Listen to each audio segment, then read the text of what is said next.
Okay, we'll go ahead and start with a prayer. And Anjaneyulu, sir, you want to do the prayer, sir? Sure, Abhijit. Yeah. Om Sri Ganeshaya Namaha. Om Sri Saraswatye Namaha. Om Sri Gurubhyo Namaha.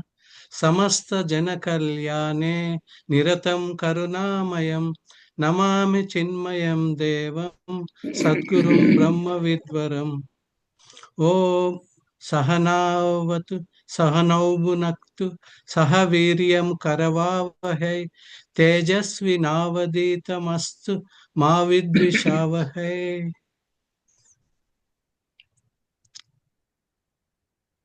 Yata sarvani bhutani pratibhanti stitani cha yatro vaipasam yanti tasmai satyatmane namaha gyata jnanam tada jneyam drashta darshana drushyabhu karta hetum kriya yasmat tasmai gyatatmane namaha Suranti Sikara Yat Yasmanandananda Ambaro Vanav Sarvesham Jivanam Tasmai Brahmanandatmane Namaha Divi Bhuma Yada Kashe Bahirantasya Me Vibhuhu Yo Vibhatya Vabhasatma Tasmai Sarvatmane Namaha.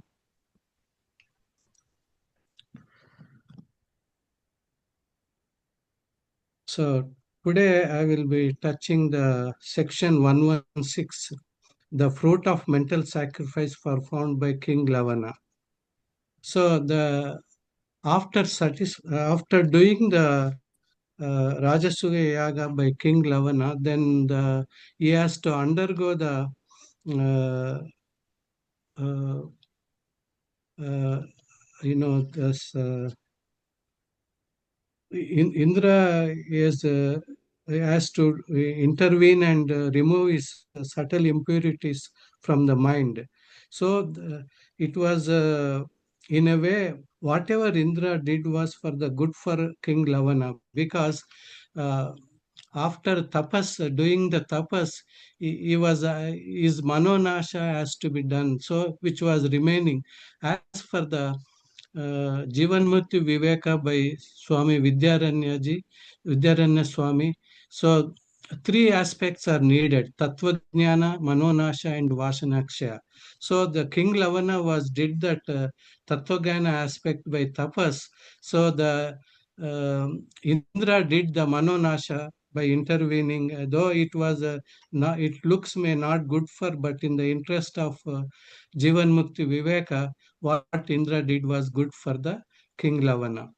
Then the third aspect is Vasanakshaya. So doing the King Lavana has himself taken care by doing the enquiry and meditation, which will do the Vasanakshaya. So the three aspects have taken care for King Lavana to become a Jivan Mukti Vivek, Jivan Mukta. Then section 117, seven stages of ignorance. So starting with we compare with avasthas, three Jagrat Avastha and Swapna Avastha and Sushupti, which are again further divided, so that the from Bija Jagrata is the sattvic nature, then further goes to the bottom level is Sushupti, is the tamasic. So Sattva, Rajas, and Tamas further divided into 7 categories. So we can interpret it, and the lowest level is the tamasic nature for the sadhaka. So the importance of the ignorance aspect is graded in 7, so that we can, wherever we belong to, each jiva belong to a particular stage of the 7 stages. So they can know that stage and try to, remove the ignorance aspect as much as possible. So become a sattvic level. Then coming to the section 118 is Sapta Bhumika is so it is essential to remember the seven Saptabhumikas like Subhacha, Vicharana, and Tanmanasi, Satvapati, Asamsakti, Padartha Bhavana, and Turiya. So generally, I make them as a uh, alphabetical remembrance easy. SVT, SAP, and the last stage is Turiya.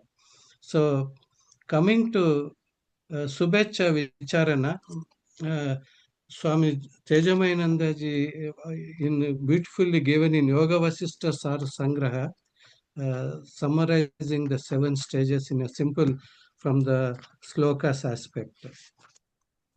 Vasishta said, uh, listen now to the description of steps of obtaining knowledge. So the first step is called auspicious, which is Subhecha. This is arrived by after doing the Antaranga sadhana, Shravanam, Mananam, and Nididhyasanam. So uh, then after auspicious, which Subhecha, then preceded by association with the scriptures and virtuous people and the practice of dispassion, the inclination towards righteous conduct is called uh, reflection or investigation. That is vicharana. Then the third stage is called non-attachment to the sense objects, which arises due to the subtle thinking along with the reflection and virtuous desire is called subtlety of the mind, tanmanasi. Then Sattvapatti. When mind becomes pure by the practice of the above three steps and by the power of withdrawal from the objects, the abidance in the true self is declared to be absorption into being, is Sattvapatti. Then Asam Shakti, where the spectacle of pure being is shot forth by the practice of above four steps as a result of non-attachment, it is called by the name non-union or Asam Shakti. Then from the practice of above five steps, the absence of thoughts of the inner and outer objects, there is a state of thoroughly reveling in one's own self. The perception of the world then arises out of the long efforts employed by others. This is called non-ideation of objects, which is the sixth step. This is called Padartha Bhavana. Then the seventh step, by long practice of above six steps and by the non-cognition of differences, that abidance which takes place in one's own being is known as the fourth state of consciousness, Turiyaga. So once this seventh steps is reached, then the dukkha nivritti and paramananda prapti takes place, and forever he remains in a Paramananda state. So, in Panchadasi, seventh chapter also, this seven is very important. So, the seven is Saptabhumikas, and also in Swami Vidyaranya in Panchadasi, seventh chapter, he says there are seven stages for Jiva. Ajnana, Avarna, Vikshepa, Paraksha Jnanam, Aparaksha Jnanam, Dukkha Nivritti, and Paramananda Prapti. These are the seven. So, and also at these seven steps, what I mentioned was at the Vesti level. There are seven steps at the Samisti level also, which was mentioned by Swami Swarupananda in some of the lectures. So, the seven stages of Samisti are: one is Jagat, then second is Panchabhuta Vilasa, then third is Maya Vilasa. Then the fourth is Chit Vilasa. Then fifth is Chit Vivarta. Then sixth is Chinmayam, our Swami Chinmayananda, Chinmayam. Then seventh is Chinmatra.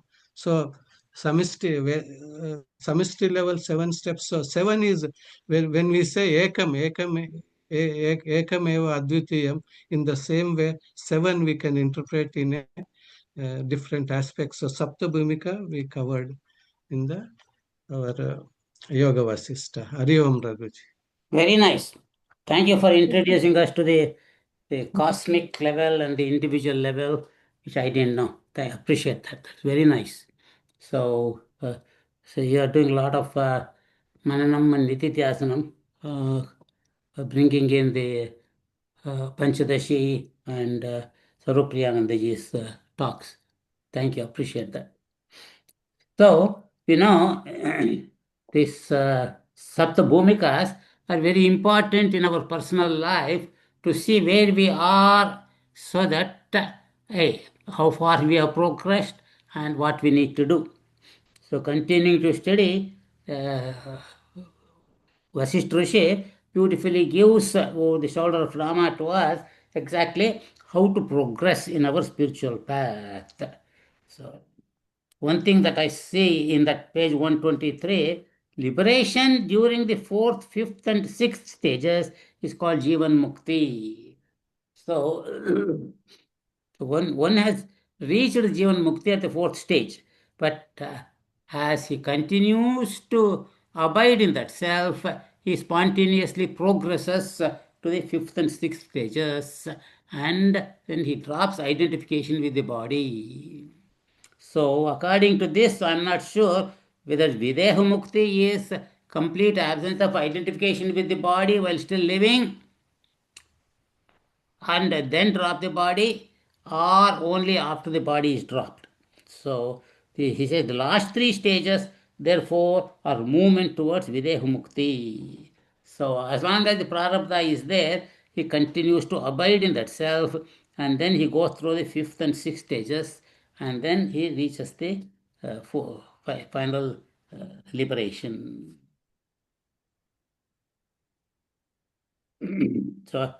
So, as you see in the last paragraph in 123, many of us just remain in one stage. We don't make progress. We seem to be satisfied with just studying the scriptures and doing some pujas and doing some good karmas.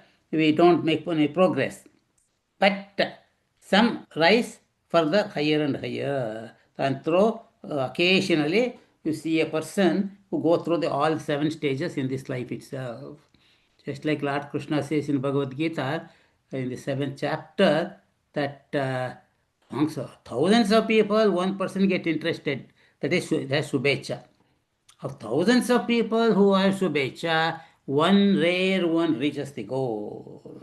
So, in this life. But it doesn't mean that we should not try. Because as you progress, we see the happiness in ourselves and we continue to live much happier lives practicing this spiritual practices. He says, he who has conquered these seven stages is indeed the greatest of all. Okay, you want to continue, sir? Anjanailu, 119. Sure, Raghuji. Liberation during the fourth, fifth, and sixth stage is called Jivan Mukti or liberation in life, while liberation in the seventh stage is called Videha Mukti or disembodied liberation. During Jivan Mukti, a sage, through inwardly free from the world process, continues to be apparently involved due to his prarabdha karma. However, even this apparent involvement diminishes through the last three stages, until in the seventh stage he has no trace of even apparent individuality. The last three stages, therefore, are movements towards Vidya Mukti. Shall I read, Raghu? Yeah, go ahead, finish it up. There are some who abide in the first state only, otherwise to the second, third, and fourth states. There are still others that pass through all the seven states during their lifetime. Each of these seven states can be further subdivided into many branches. Some yogis attain only the portion of a particular state and are not fully established in it. One may possess a degree of aspiration or a degree of reflection or a degree of any other stages of knowledge. He who has conquered these seven stages is indeed the greatest of all.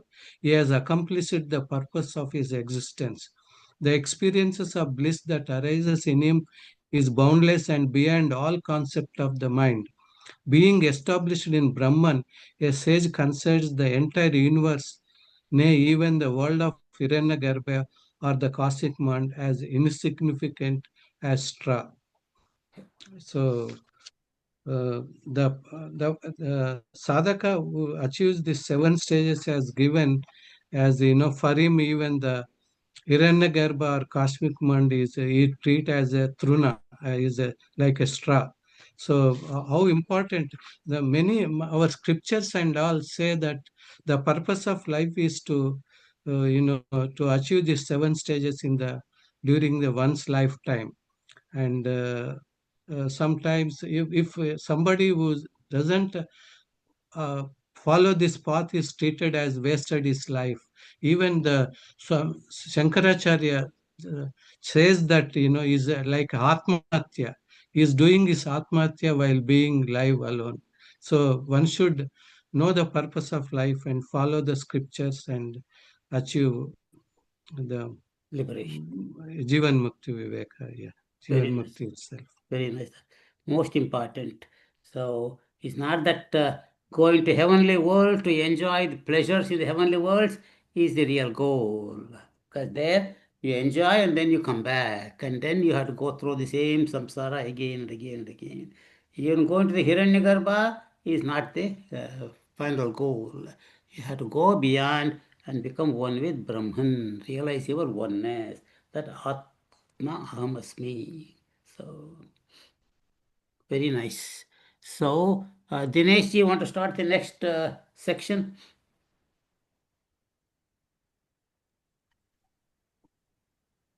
Section 119, the method of attaining the states of wisdom. Shri Vashishta said, O Rama, O Rama, suppose a golden ring were to forget about its own essence as gold and began to weep, thinking itself to be made up of a baser metal. Such would be the illustration of every person who essentially, Brahman, has developed the erroneous notion of being a limited individual due to ignorance. Just as a golden ring is nothing but gold, only the apparent difference being caused by the illusion of name and form, in the same way, the essence within every person is the same as Brahman. But due to the limited mind, he has become identified with an illusory process of individuality. Though the world does not exist in reality, yet the realities of daily life are sustained by the erroneous impressions of the mind. If you were to develop the strong impression that this is nectar, even a poisonous substance would prove to be the nectar for you. Ignorance is at the basis of this. Very nice. You want to comment? Yeah. So again, this is basically defining that we are all potentially divine. The reason we are acting the way we act is because of our vasanas, because of our likes and dislikes, and that has been explained in Bhagavad Gita very much so as well. And that is the purpose of this satsang that we are in and together, is to forget about this individuality and realize the universal divine that exists in all being. That's all I can say. Yeah, very nice. So that beautiful example of the golden ring, either it thinks it is just copper or it just thinks it's just a little ring. No, it is gold. Same way that I am not this little individual said being, I am that pure Atman, all pervading Atman, not a little space confined to a part, but I am the total space or I am the total Brahman. So this world, we have grown up thinking this world is real, I am real, and this is all there is. And just the knowledge that this is not real, this is only relatively real, vyavaharically real, is a big step for most of us. And then we have to continue to practice that and know what is the real thing, that's unchanging consciousness bliss. So, Karpagam here. Want to read, Amma? Next 3 paragraphs. Therefore, O Rama, rid your mind of illusion by taking recourse to inquiry. The ego sense that has arisen in you is as illusory as the concept the golden ring developed of its baser individuality by ignoring its essential golden nature. The self is beyond time and beyond this world process. There is neither the creator nor creation. There is neither heaven nor hell. The 3 periods of time, the worlds, the diverse form of beings, the differentiation of mine and yours, the concepts of existence and non-existence, along with the numerous mental afflictions, do not exist in reality. Brahman is the supreme reality underlying the illusion of world process. That Brahman is beyond the senses, devoid of defects and modification, indestructible and supportless. Want to comment? Well, it essentially says that we have to inquire ourselves, and like the golden ring, we have to know our essential nature, not think of it as a different baser thing. So once you become that, then you will see all is Brahman and everything is illusory. Right. So we have to remember, when I say I am Brahman, not Raghu, that I'm referring to that pure, all-pervading Atman, not this body. The body will go through all the sufferings. Our mind might go through all the sufferings from the surrounding world, but I, the pure witness consciousness, I am not the body, mind, and the intellect. I am not these 3 bodies. I am not the panchakoshas. So there is the constant nididhyasanam one has to do. That Brahman alone is behind this illusory world process.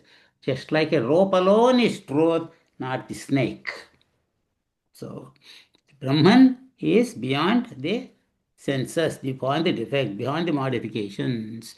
It never changes. That pure awareness, Ahamasmi. So, is Madhu Kokkala here today? No. Mano Naidu, you want to read, Amma?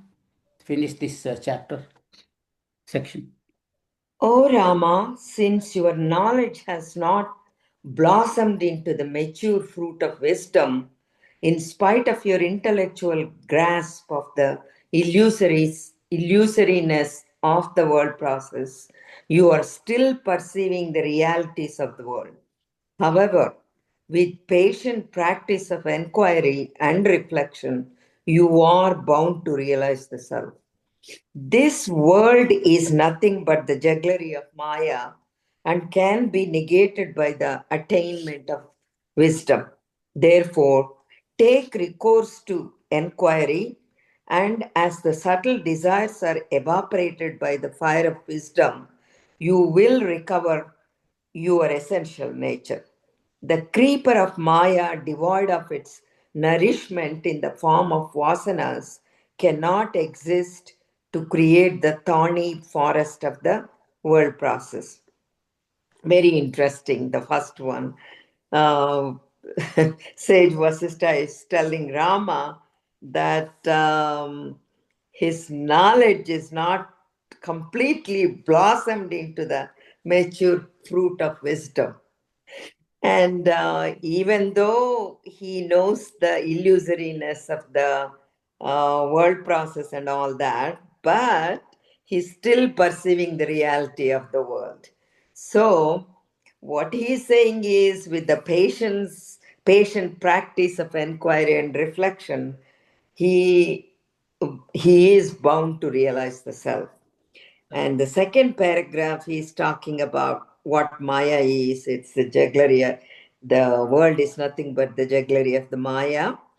And also the Maya is a creeper that if you don't nourish it with your vasanas and all that, it is not going to exist anymore and does not create the problems.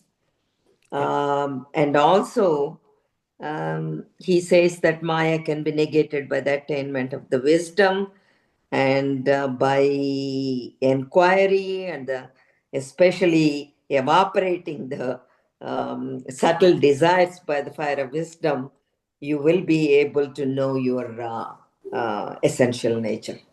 Yeah.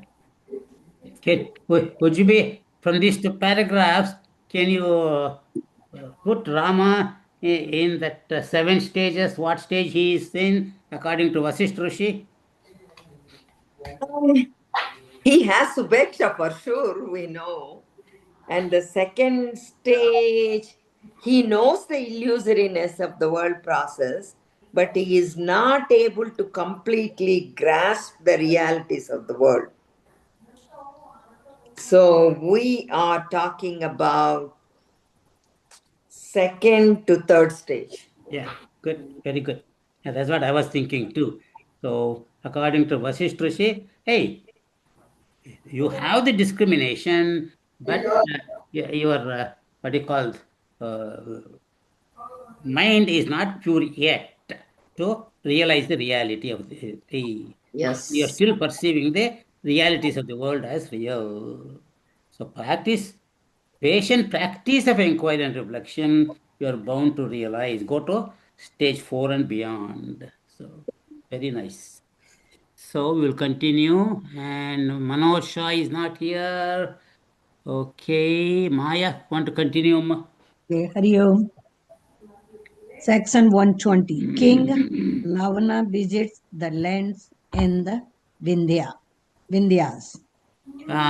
Before you read, just I want to say, the Lavana story is not completed yet, and you will see the amazing story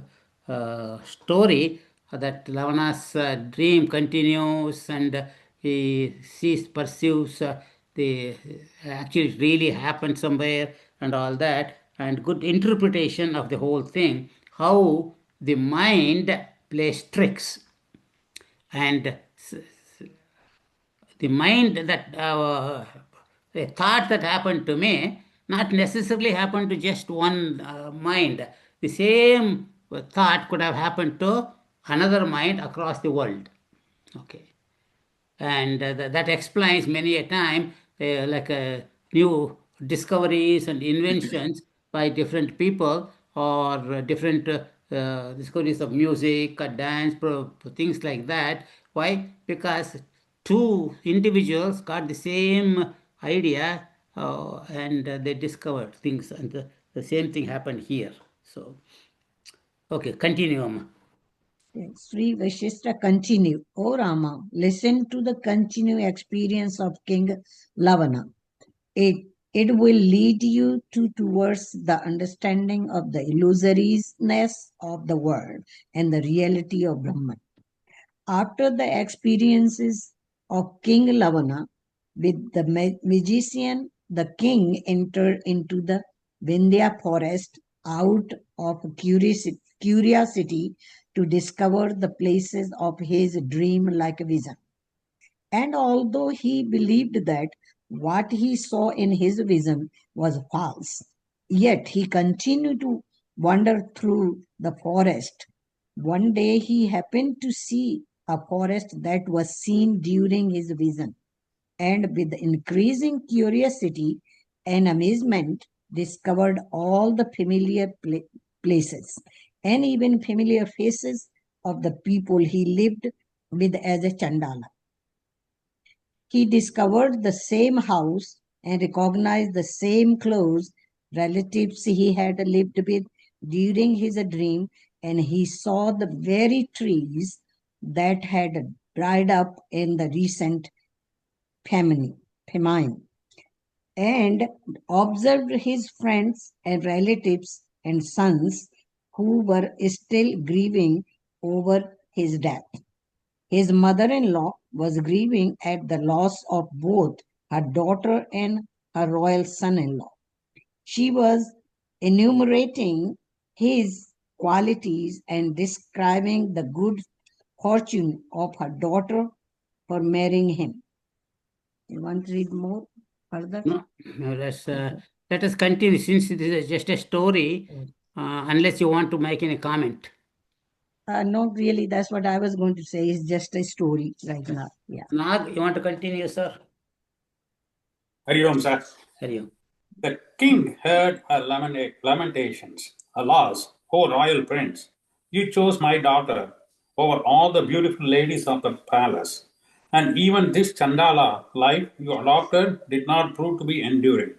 What a cursed destiny. Oh, friends, I have lost my husband, and recently I lost my daughter and son in law. I have become the very embodiment of misery.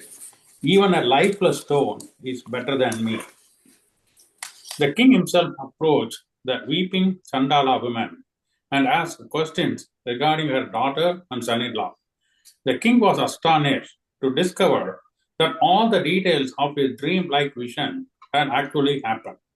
Go ahead and read one more paragraph. Section 121. The illusoriness of the world process. Sri Vashishta continued, O Rama, amazed by the account given by the old Chandala woman, the king repeatedly asked about the events of the past. The ministers of the king also had these accounts and were astonished. Want to make any comment? No, sir, I think we'll discuss at the end. Okay. Rakesh, you want to continue, sir? Yes, sir. Hari Om. Hari Om. Moved by compassion, King Lavana spent some time with the Chandalas, gave them many gifts, and after having allayed their sufferings, started out with his ministers and attendants to return to the palace.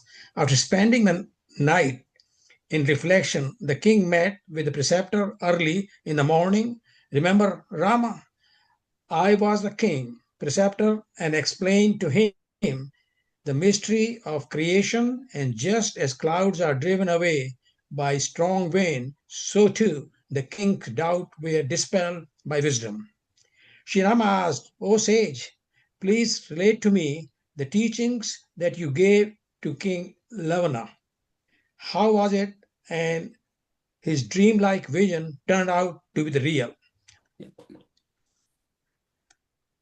It's continuation of the story, and he's talking about like what he was thinking. He saw in the dream, and when he came to that forest and looked all that, that was real because it was all dream. He never realized that when we came and he saw the Chanda's lady. So this is like it's all illusion, but how bad it is. Like he was just lost. He just know what was going on, and when we came, he saw all that happening up there.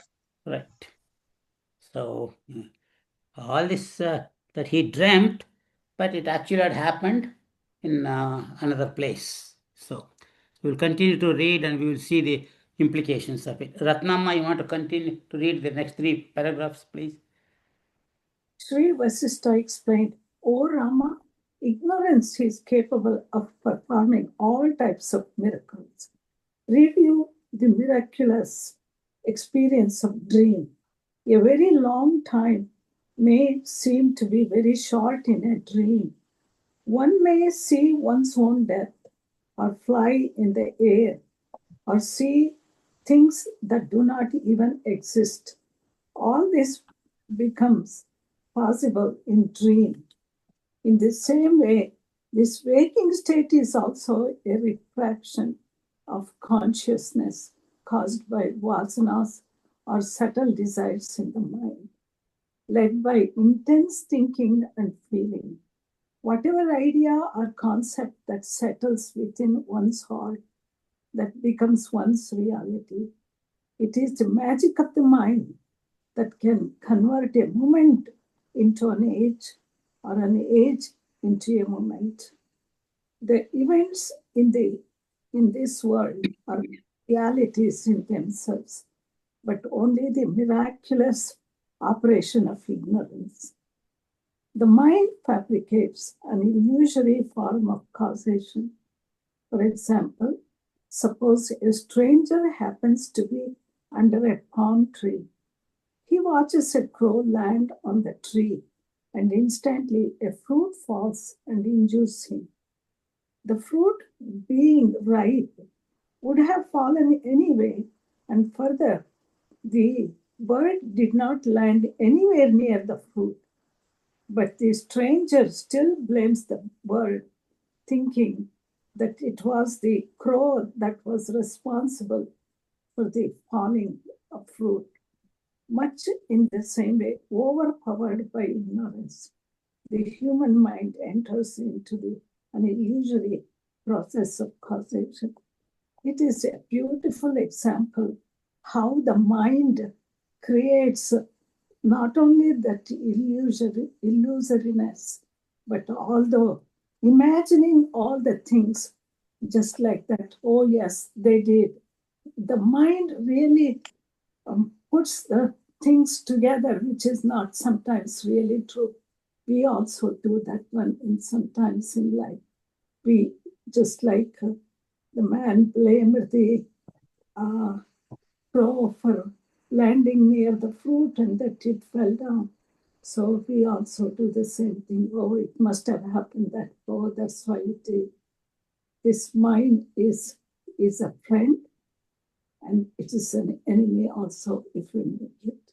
Hari Om. Yeah. So it's so much true that in our own experiences, we will see your friend will describe something that you are also there at that time, let us say a month ago, and your friend will describe something that he or she had experienced, and then you say, hey, it didn't happen. How is it that he's thinking? So like that. So sometimes we dream of things or daydream of things, and things think this actually really happened.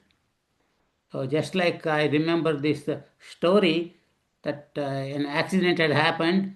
This man went and hit another car in front, and at that time the police came and were investigating.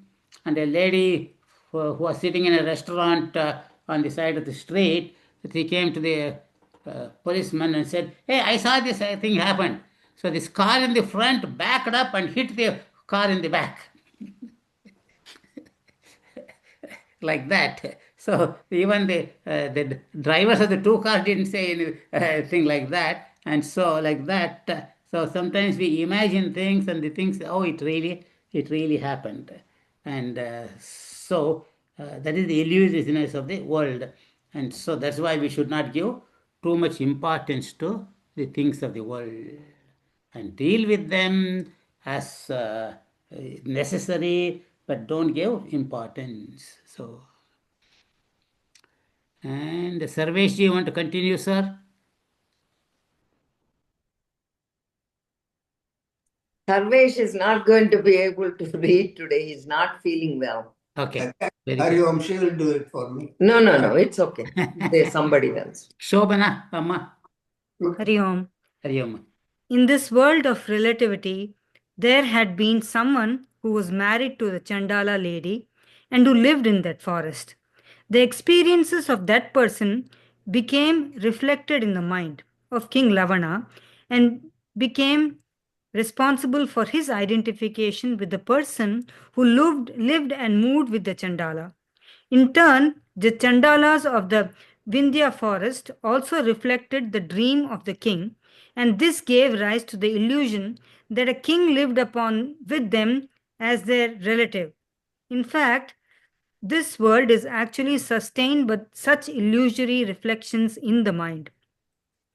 For just as many poets happen to compose similar poems, and many thinkers happen to think similar thoughts, so too the Chandalas and the king have happened to enter the same illusions.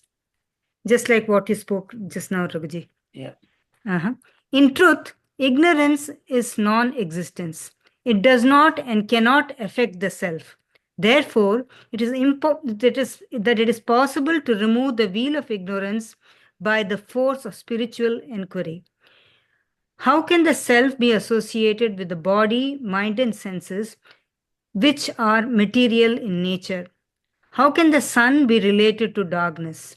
O Rama, this world is essentially the self, but overpowered by ignorance. Illusions are mutually sustained by their different minds and give rise to the apparent reality of the world process. Interesting. Go ahead and read one more paragraph. Sure.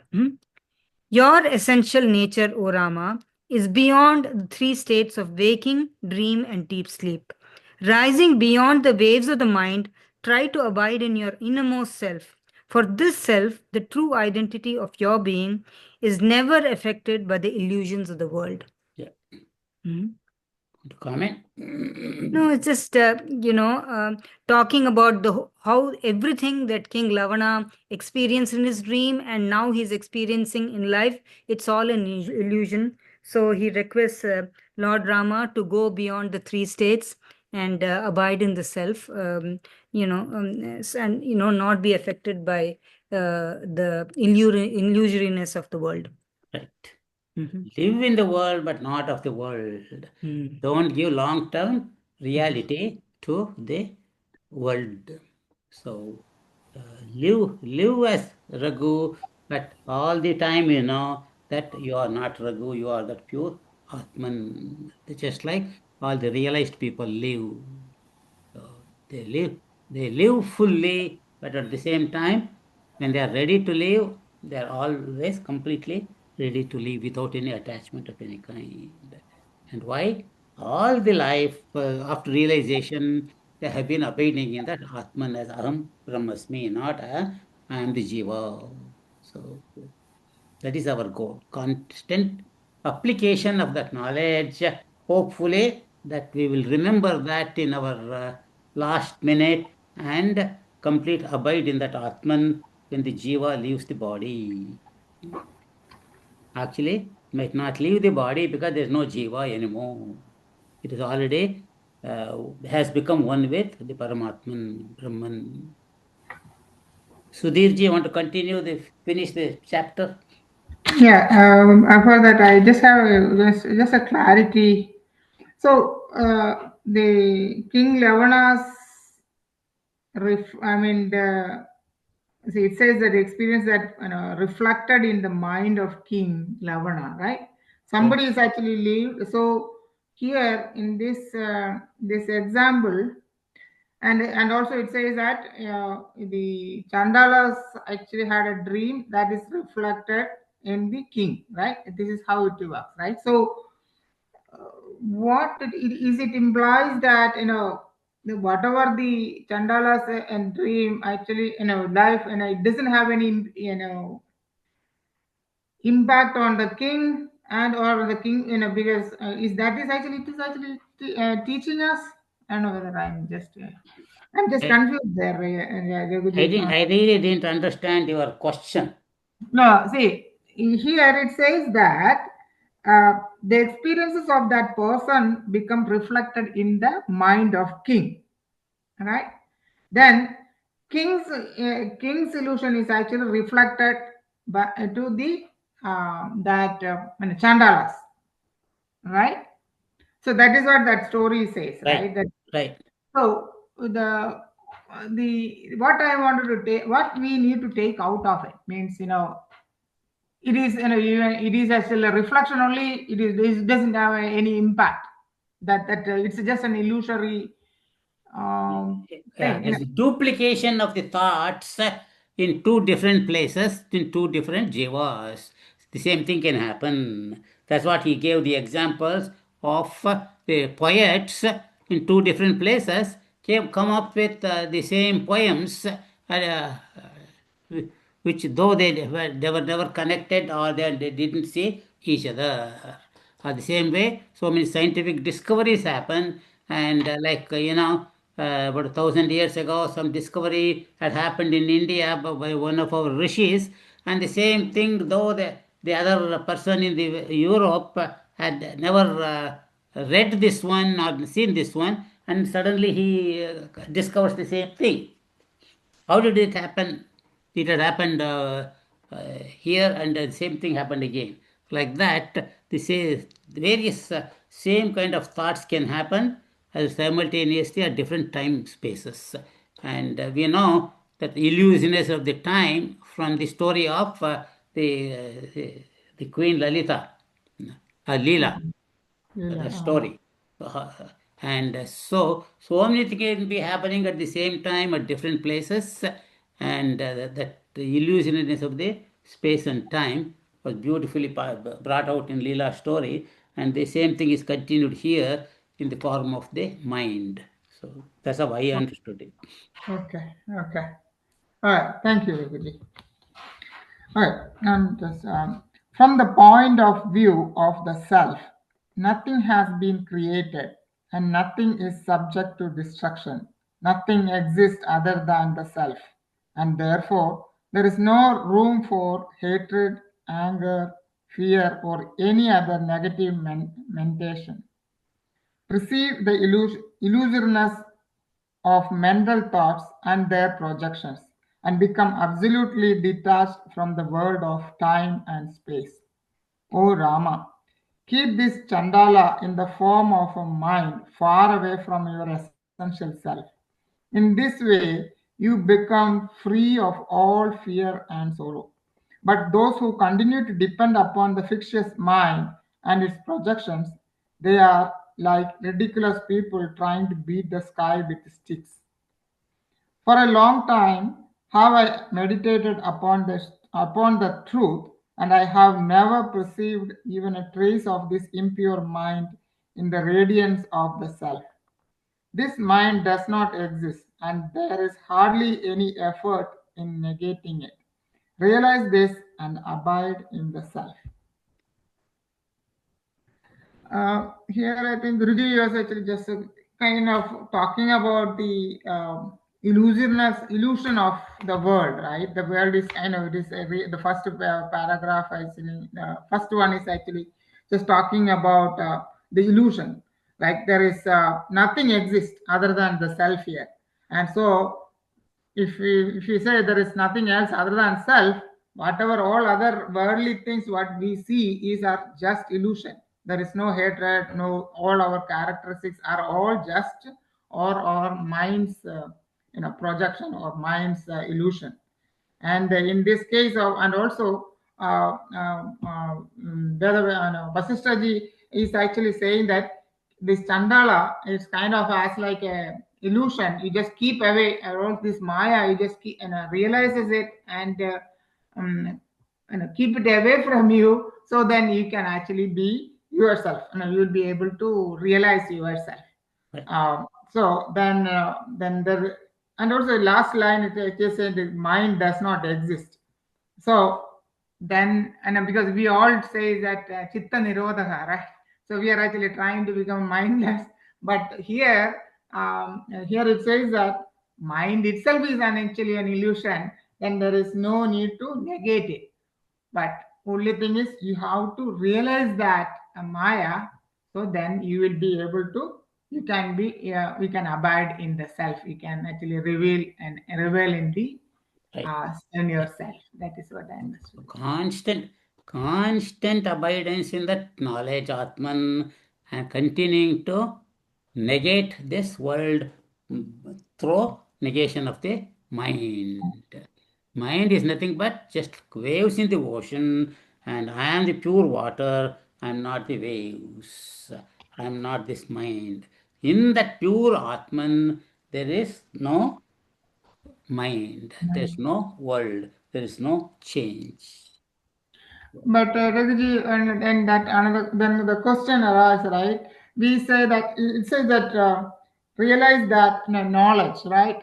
But we always, you all always advise us that with the knowledge alone you cannot, right? we have to throw out the knowledge finally, but you have to experience it, right? Experience the self, right?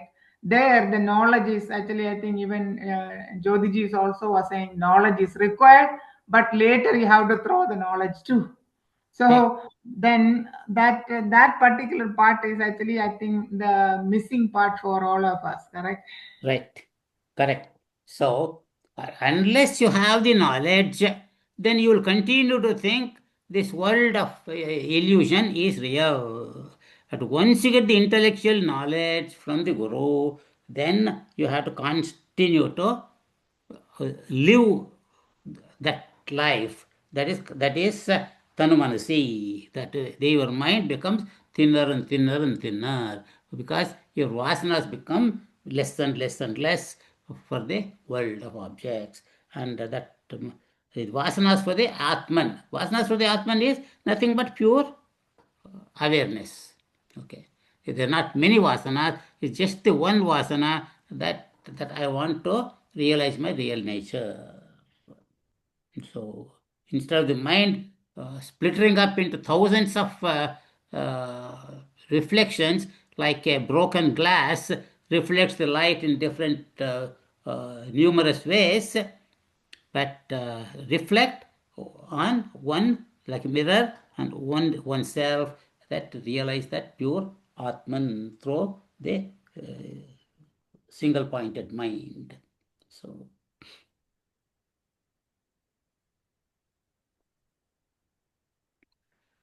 anybody want to add comment? Okay, Uma, you want to start the next chapter, Uma? Yeah.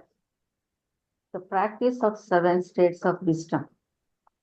Sri Vashishta continued, O Rama, good karmas performed in many lives have their results in a pure heart. Then, led by the purity of heart, one begins to practice satsanga, good association. This ocean of the world process is fed by the turbulent waters of ignorance and cannot be crossed without the aid of the scriptures and association with the wise. Good association gives rise to discriminative intellect and allows one to differentiate between what is to be accepted and what is to be rejected. This leads to the attainment of the first step, to Shubhecha.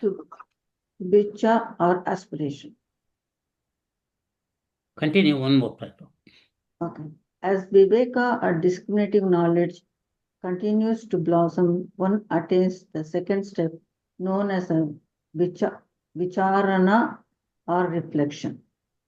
By taking recourse to right knowledge, one continues to annihilate the vasanas, the subtle desires of the unconscious that are sustained by ignorance and promotes the development of subha vasanas, or subtle inclination of the mind formed on the basis of increasing insight into the nature of the self. The state of reduction of the vasanas in the third step, called tanumanasi, or attenuation of the mind. Yeah. Comment?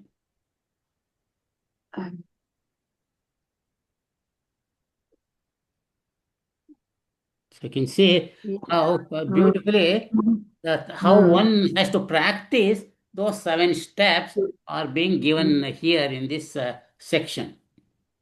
That hey, I know, oh, these are the 7 stages and we all described, but we continue to live our usual life, then that knowledge has not fructified. So how to do it, that we should have continue to do good karmas. Good karmas means karma yoga as an offering to Bhagavan. Ishwararpitam na nechaya kritam chitta mukti sadakam. And satsang, continued satsang will help, because we cannot, at this stage of our life, we cannot live alone by ourselves. We still are not ready because we become lonely. And so, if you meet with people, meet with like minded people who are interested in spiritual life. And then what happens? All this things that are fed by our senses into our mind, that with knowledge of the scriptures we realize, hey, all this is illusory. I have to deal with this world as a jiva, but I should not be attached to any of these things. I should not have likes and dislikes. So that is the discriminative intellect. And so continue to live like that. That leads to subhecha. That means that you have desire to attain to that knowledge. So as you continue to do that, then your reflection becomes deeper and deeper and deeper and deeper. That this panchakoshas are illusory, but I am not the inert panchakoshas. That I am that Atman. That is the that way, being disidentified with the five koshas, that your vasanas continue to dwindle. That is the vicharana, leading to progressing to tanumanasi. That means all your vasanas are getting dissolved. So we can ourselves say how that we used to be interested in going to this place, going to that place, going to the movie, wanted to watch this television, this series, and we wanted to talk about other people. All those things, how our mind has become grown out of those kind of desires. And you want to have satsang. Okay. And did you have the same interest 20 years ago to read this kind of books? No. So No, like that, no. so we have made progress, and but we should not be satisfied with the laurels, and we should continue to make continuous further progress. Effort. The Raghuji, the beauty is Yoga Vishta is saying at the once you cross third stage, you're already realized. Yeah, but the That's fourth, what. yeah, past the third stage, that means you have become the fourth stage. That's what it says, Jivan Mukta, and that continuing to the rest of the life, naturally you continue to evolve, and by the end, by the time you drop the body, you become the Videha Mukta. Correct. But I have a question, Raghuji. Like the previous, I think classes I was not available because of Navaratri. I have. I just was reading parallelly about the ignorance, the 7 stages of ignorance. So, what when do we attain that any stage here, whether it's first stage or the deep sleep state, right? Like when we are born with that all these 7 stages of ignorance. Yes. uh, at any stage of your life, okay, if you have not got the shubhecha, then you have to see that what stage in those 7 steps of worldly life that you are in. And actually what happens is, I feel that a person is so much involved in the world, okay, he doesn't even understand it. He doesn't even get exposed to this kind of a knowledge. Okay. Only by the chance, by doing some punya karmas, okay, by the grace of God, that he get exposed to this kind of knowledge. So 99% of the humanity, they are caught up in this wheel of birth and death. Right. So They are the once 7 stages of ignorance. Correct. they are born with that 7 stages of ignorance. Say it again. So they are born with that 7 stages of ignorance. Correct. Every time they take birth. From their So past lives. Correct. only great souls like Ramana, Maharishi Ramana or Ramakrishna or even Chinmayananda had to, Swami Chinmayananda Gurudev had to go through so many struggles and before the calling happened to him. But Right. only the great saints, they were born immediately within a short span. Their ignorance is gone. But 95 to 99%, they are always with that all 7 stages of ignorance, and then based on the vasanas in the later stage of life, there is some slow progress. Right. Guruji? Yeah, correct. So, whatever I'm going to say is my own feeling, not quoting anybody, is like Ramakrishna Paramahamsa and Ramana Maharshi and all that. I feel probably they are all avatars, are great realized souls living in this subtle worlds, came to this world for the illumination of the people like us. Okay. Chinmanda Swamiji, you can put it as that he was in third or fourth stage in the previous life, and then he made progress, fast progress, and he reached the 7th stage in this life itself. And he had the vasanas to continue to teach and enlighten the world, and he did that.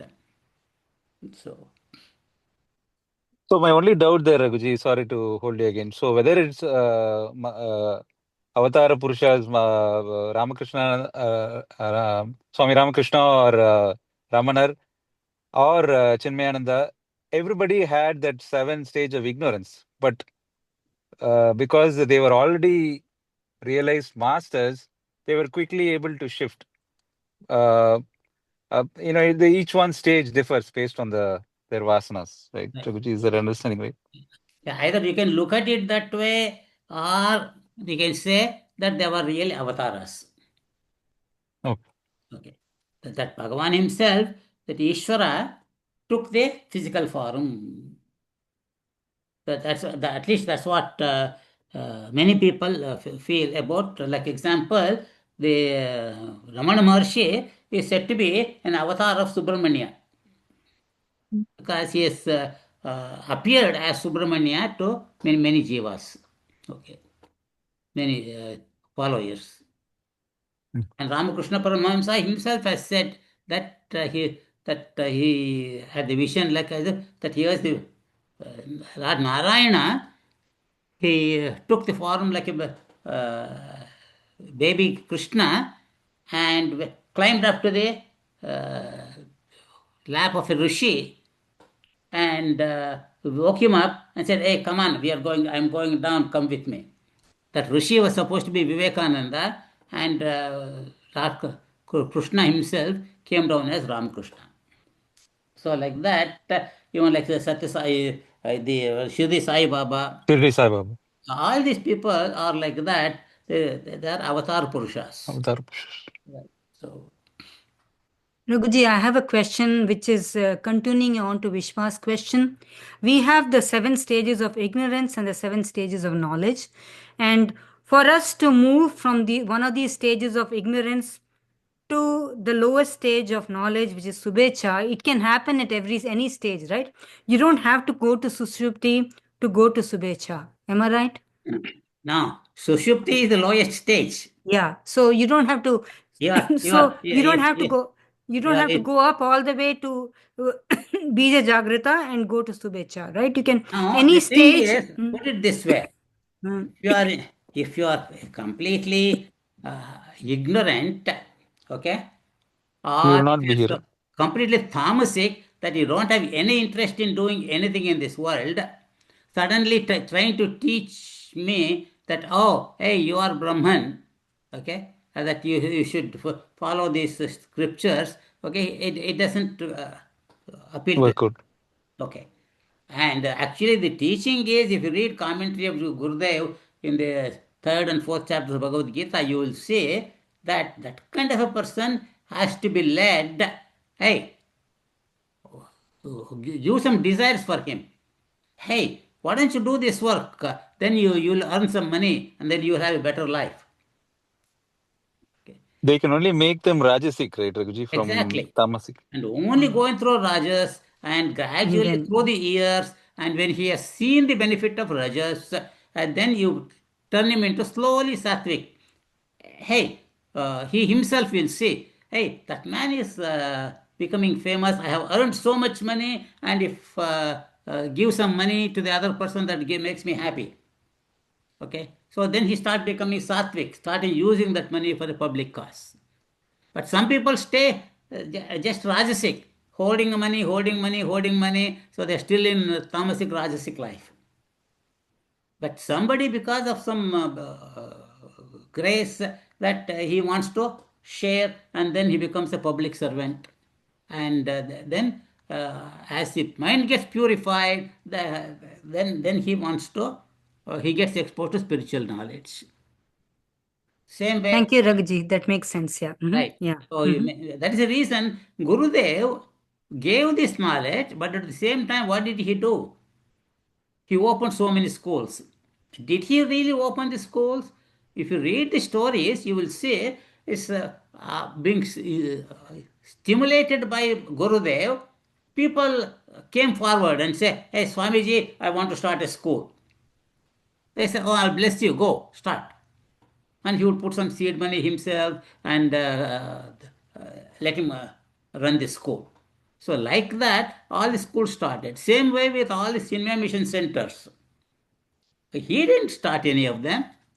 Okay, like if you want to start and say, Gurudev, I want to start a center in my town. Okay, I'll bless you. Go. So like that. So he, what happened? All these people developed karma yoga. And through the karma yoga and particularly attached to the centers and steady, then they started getting the gnana yoga. And so, and that means they become more and more sattvic. And so, you have to progress from the bottom up. Not all of them are born completely tamasic. We are all born at different stages, and we have to progress from there. So that's my understanding. If anybody got any other comment, please do. Okay. Veena Amma, you want to continue, Amma? Hari Om, Prabhuji. When the vasanas are thinned out, the vision of a yogi becomes internalized. He continues to gather the sanskaras, subtle impressions of feeling, I am Brahman. And a result of this, the realities of this world are gradually lost from his view. This practice of reducing the vasanas must continue until one is established in the knowledge of the self. And when this knowledge is attained, a sage, thou apparently active in this world, is internally inactive, and thou apparently delighting in objects, in reality delights in the self alone.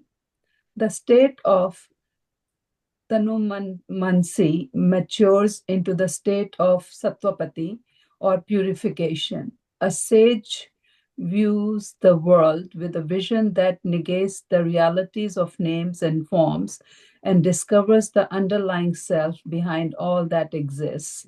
This leads to the fifth state, asamsakti, or detachment from the world process. Then, with increasing detachment from the world process, a sage passes on into the sixth state known as Padarth Bhavana, or absence of the world process. A yogi acts like a child or one who is intoxicated. He is, as it were, in deep sleep with only partial awakening now and then. So again, he is explaining from one stage to the next. Once our vasanas are thinned out, the persons, then he is to the next stage of from Tanumasi to the Asamsakti, means detachment from the world. So he is still acts in the world, but he is inactive within. He's active outside, but inactive internally, and he is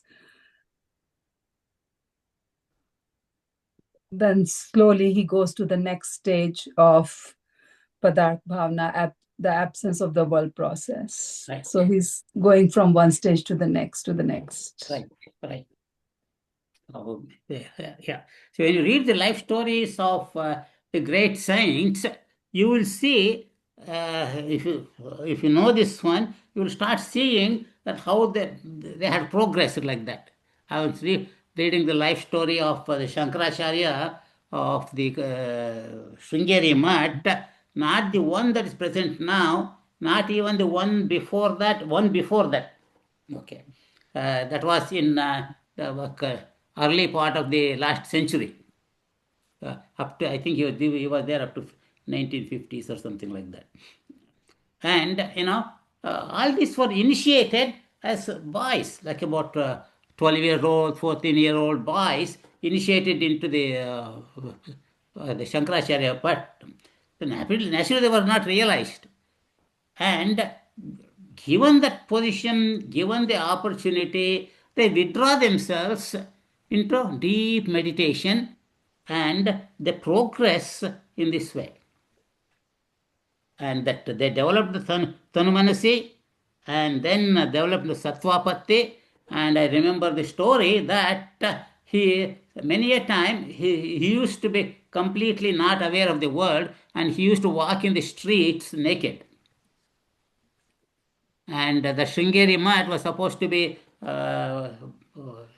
they call supported by Maharaja of Mysore at that time, and so Maharaja had sent the psychiatrist who was in charge of that mental hospital in Bangalore to go and check.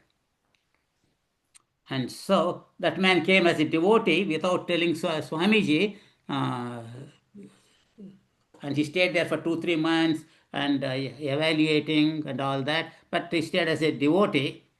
And after about 3 months or something like that, he told the Swamiji, I'm leaving. I'll come back later. Okay. And so the Swamiji said, okay, have you finished your investigation? So that with a pure mind, he knew why that man the psychiatrist had come, okay? But he didn't want to say anything. He didn't want to get mad at anything, okay? So, like that. So, they reach that stage like that, padartha bhavana stage, where they are not aware of the whole world at all. So, okay, very good. And so we'll continue on. And Vijayji, you want to continue to read, sir? With increased annihilation of the vasanas, a sage is not even aware of daily needs of life, such as eating, bathing, and performing similar actions. He is led to do this essential by the help of others. He was attained the turiya, or the transcendental realization of the absolute. The sage becomes Jivan Mukta when he enters the fourth state of Sattvapatti, and continue to experience increasing expansion of the self as his karmas and vasanas are gradually destroyed. Through the sixth and seventh states, he passes on into the state of Videha Mukti, liberation without a tinge of physical awareness, also called as disembodied or bodiless liberation. A liberated stage does not delight in objects that have been gained, nor does he grieve for the objects that have not been lost. He is contented with whatever nature present to him in daily life. He is ever free from fear, attachment. So this is very good examples here. We can see is the first one is they don't even know what their body needs, something like that. I did hear or listen or read somewhere Ramakrishna, Swami Ramakrishna had to be given the smell of some his favorite sweet to get him out of samadhi or whatever the state he was. I don't know what is that sweet is.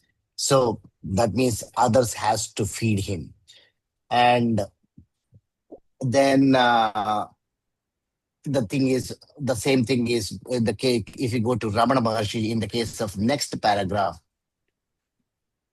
they don't even care about their body. And I heard he had an operation of operation of cancer or something like that, and he didn't even take the anesthesia or something like that because he let go all those things. So we can actually, as Raghuji was saying, we can see these different jnanis or liberated personnel, what state they are in a different part of their life. Hari Om. Yeah, yeah. Actually, at the final stages, like Ramakrishna Paramahamsa and Vivekananda, Chinmayananda Swamiji, Ramana Maharshi, and all that, they have reached the final stage, and then they are acting as if they are in this world, like ordinary people. Okay, but at the Atman level, they're completely abiding in that self. That's why they can sleep only for 2-3 hours just for the sake of the body. Okay. Why? They are completely abiding in the Atman 24/7. Okay. Only for the sake of the body, they lie down as though they are sleeping for 2-3 hours to give rest for the body and the mind. But they are not. They really don't need that kind of a sleep or anything. And they have gone beyond all these 7 stages.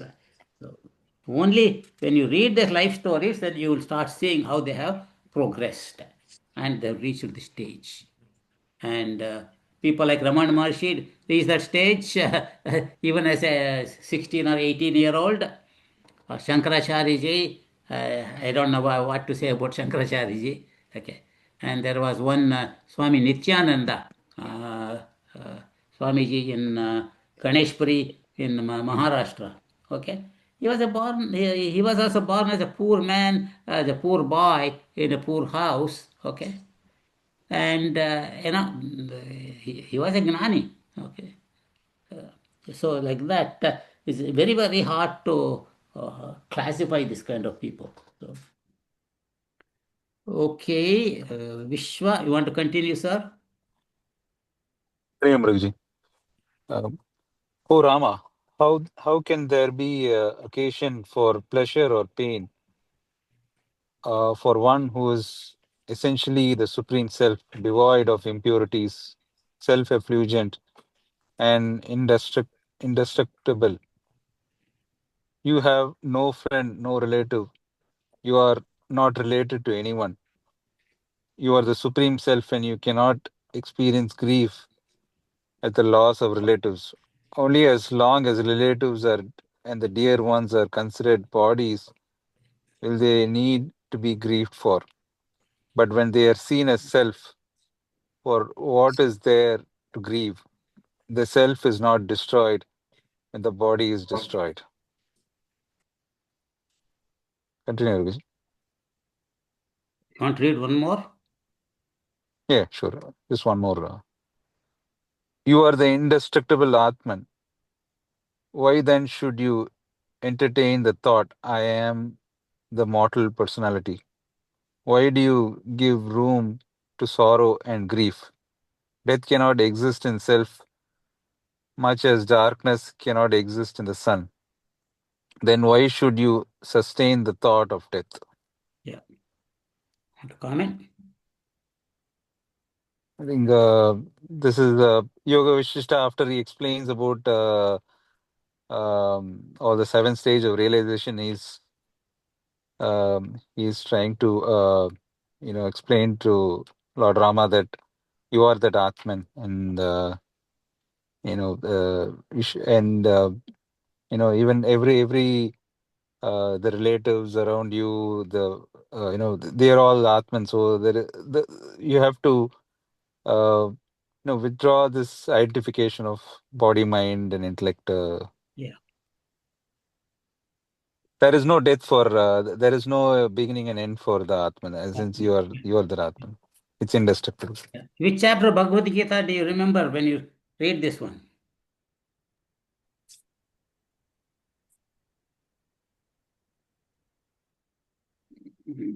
So many things come to me, Raghuji. Even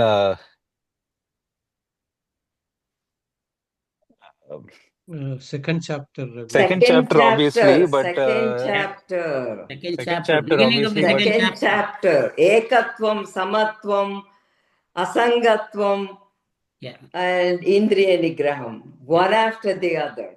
Yeah. What I was thinking actually is the beginning of the second chapter. Yeah, Lord that is the Krishna. ekatvam. Right. My Lord self in Krishna. me is self in everybody. Okay. I'm sorry. Let me see what this phone call is. I'm sorry.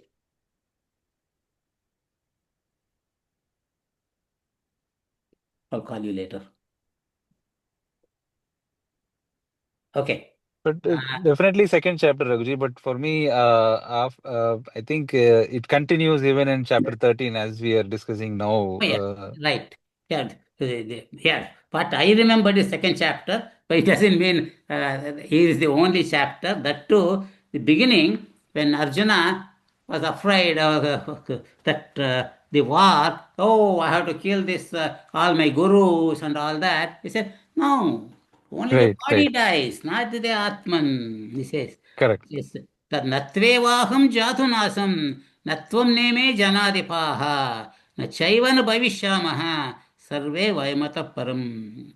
In fact, there was never a time that I was not, or when you and these kings were not. Not is it the fact that thereafter they shall cease to be. देहिनोऽस्मिन् यथा देहे कौमारं यौवनं जरा तथा देहांतर प्राप्तिः धीरस्तत्र न मुह्यते. The boyhood, youth, old age are attributed to the body, not the soul. Even though one And attains to another body, the wise man does not get deluded about this. in fact, Krishna gives that highest knowledge when he's in delusion. Then he slowly, gradually. Right, correct. Uh, Yeah, he gives highest knowledge, and then he has to explain why and all that. That's how to achieve, how to attain that state and all that was. नासतो विद्यते भावः नाभावो विद्यते सतः उभयोरपि दृष्टोऽन्तः त्वयनोश्चत्वदर्शिभिः. The unreal has no existence, that is the unreal world, and the real never ceases to be, that is the pure Atman. The reality of both has been perceived by the seers of truth. अविनाशितो तद्विद्ये येन सर्वमिदं ततं विनाशमव्यसस्यास्य न कश्चित् कर्तुमर्हसि. Know that alone is imperishable, which pervades the universe, and no one has power to destroy this indestructible substance. So, like that, that's beautifully. The same thing he said beautifully here. All is, as long as relatives, the dear ones, are considered bodies, will they need to be grieved for. But when they are seen as the self, for what is there to grieve? The self is not destroyed when the body is destroyed. So, Thanks for asking that, Raghuji. And then very good that we are contemplating between the two scripts. So correct, it's exactly. really Yeah. Yeah, very good. that's Thank why you. it Very good. beautifully said that you have to, as you study, you have to compare with the other scriptures, same thought, because everything is, we are talking of the same thing, same Atman. Okay. And then also, as you go study, vertical progress, you see the depth of knowledge, you continue to improve. So, Yeah, Raghuji, Yeah. on this, why should you sustain the thought of death, right? Then, I always connect it to the, laws of conservation of energy. We are energy, and this energy cannot be, created or distracted. So that energy is always there. It actually from one to another. So that means when you talk about death, we are moving from something to something else, right? right. Yeah. So, yeah, correct. So, but we are still looking at it as an object, but Yeah. this one is pure Atman. Yeah. Even the energy cannot be destroyed, changes from one to other, but the Atman never changes to one to other, is pure, remains pure Atman. So that's how I understand is, so all this energy is coming from where? From that Atman. Comes from Atman, goes back to Atman. Atman remains the same. So So there also that energy of anything, that's an inherent energy, it is there. So that is always there. It is just getting converted to others, similar to what we are discussing about this Atman is actually just converting into something like that. That's what I thought. Yeah. Something comes, so like the way I look at it, whatever the discoveries that you do in the world, it is still an objective knowledge, what we call a apara vidya. Okay. Only thing that this paravidya is abiding in your own self and realizing I am that pure Atman. And once you realize it, then you think of all these things and then everything falls into place properly for you. So Yes. that's my understanding. Akhilam, I want to continue. Hariyam Raghuji. When a pot is broken, the pot ether is unaffected. When the body dies, the self is unaffected. When an illusory mirage is destroyed, the sun which sustained it is ever unaffected. Discover the illusoriness of desire. Since Atman alone is, how can there be desires for the objects of the world? All objects of the senses, whether it is smelt, seen, touched, tasted, or heard, are in reality the self. The powers of the mind and senses are not different from the self, who is a repository of all powers. O Rama, the three worlds have arisen due to Maya, cosmic illusion, consisting of the three gunas, sattva, purity, rajas, activity, and tamas, inertia. When the vasanas are annihilated, one becomes free of Maya and discovers the self to be the non-dual reality. Beautiful. So he's given here the examples of the pot, of the mirage, and even the body itself. When it is destroyed, that nothing ever happens to the cause, that is the Atman or the final cause of it, the Sattvastu. So he says, understand the illusoriness of all these desires. And since there is only Atman everywhere, how can there be desires that is Anatma? There is no Anatma in this world. Everything is Atman. Right. So there cannot be an Atma. So everything is Atman. So whether you can smell it, touch it, see it, feel it, everything is the self. And the powers of the mind and the senses are not different to the self itself. It is all the same. So the three worlds he explains are due to the three powers, the sattva, rajas, and tamas. And we have to discover the self to be the non-dual reality. Right. Beautiful. Very nice. So we all know from the Bhagavad Gita that the Bhagavan himself says that I got two levels. One is the para and apara prakriti. So the combination of those things, the apara prakriti breaks down into the five elements. The three gunas. From the three gunas, the five elements come out, and how they from the sattvic aspect comes the mind and the senses. From the rajasic aspect comes the organs of action and the pranas, and from tamasic combination leads to the five elements, and the combination of all these things leads to the jivas and all that.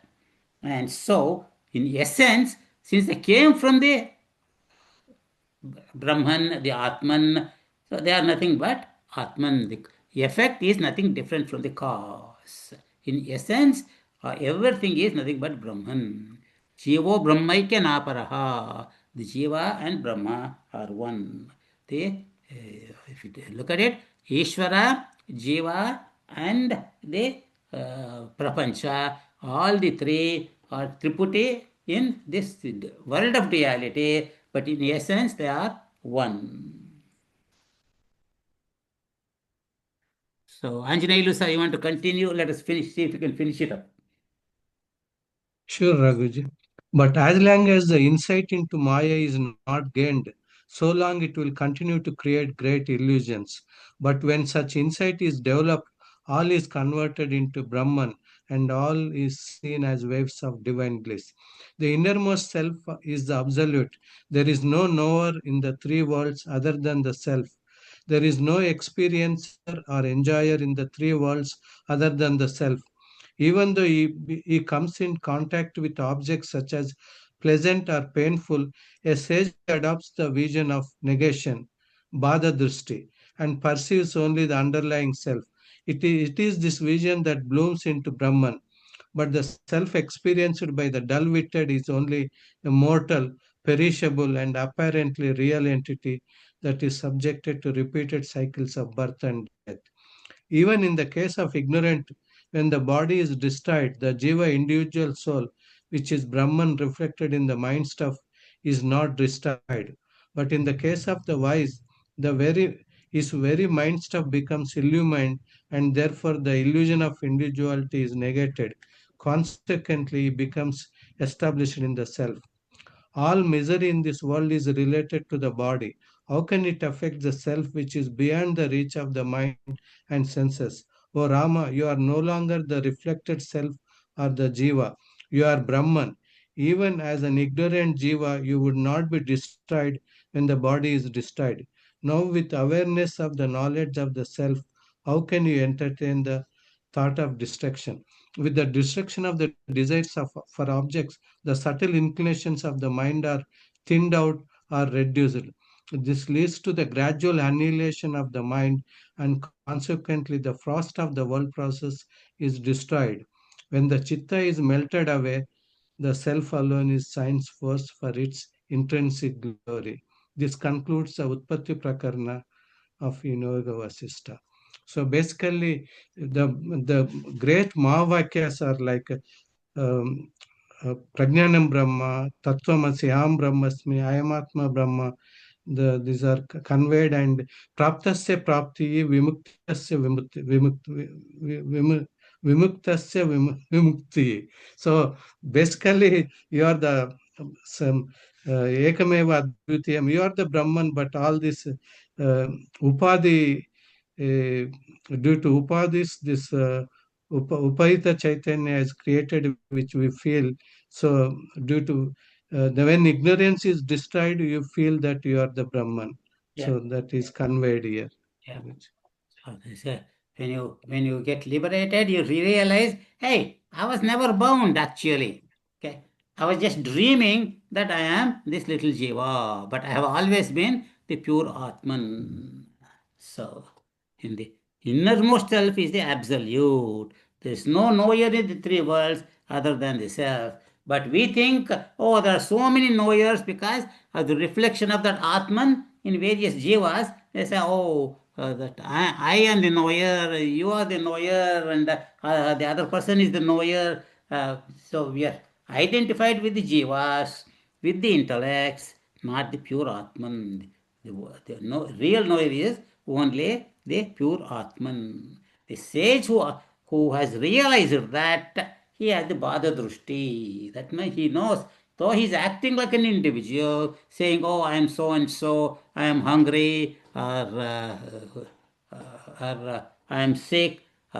All that is only related to the body, but he knows inside that he is the pure self alone. And the jiva who doesn't know yet, that remains as a jiva and takes up another body. But the Jivan Mukta who has realized it, he doesn't have any more jiva who does no more vasanas, and so there is no more birth for that person. The misery of the world is related to the body. How can it affect the self? So our goal is continue to destroy our desires. Like example, I love ice cream, and so give up ice cream. So see how hard it is. That is the tapas you develop. You like to talk. Control your talk. You like to taste such and such a food. Okay, give up that food. So all these vratas that we practiced in our faith, like Ekadasi Vratam, or giving up something when you go to Gaya. All these things are for what? To develop that vairagyam. So continue to develop vairagyam to the world and continue to abide in the self and withdraw ourselves from the news media and the televisions and all these YouTubes related to the worldly things and just abide in the pure Atman. Even if you can get away from even the TV and these satsangs, you have progressed enough to become a Nisangatvam. So spend more and more time with yourself. That is not loneliness, that is called the serenity. So ॐ सर्वे भवन्तु सुखिनः सर्वे सन्तु निरामयाः सर्वे भद्राणि पश्यन्तु मा कश्चित् दुःखभाग् भवेत् ॐ पूर्णमदः पूर्णमिदं पूर्णात् पूर्णमुदच्यते पूर्णस्य पूर्णमादाय पूर्णमेवावशिष्यते ॐ शान्तिः शान्तिः शान्तिः हरिः ॐ श्रीगुरुभ्यो नमः हरिः ॐ. So, Dinesh, would you do the summary next class? Yes, I will do it. Okay, very good. So we'll meet again next Tuesday. Thank you. Hari Om. Thank you, Hari Raghuji. Om. Hari Om. Om. Hari Om, sir. Hari Hari Om, Om. Hari Om, everyone. Hari Om, everyone. Hari Om, Raghuji. Hari Om. Hari Om, Mandi. Namaskar. Ma. Hari Om. I hope you are feeling better. Oh, yeah. Just to ulta, compared to yesterday, today is ulta. Good. Very good. ఏమి చేసేకాలం నిన్న Ram Ram Ram Ram I don't know what happened. Kani, just accept it. It's just the body. You're So, okay. yeah. Right? You're okay. Okay, Amma. Hari Om. Thanks, Andy. Thanks.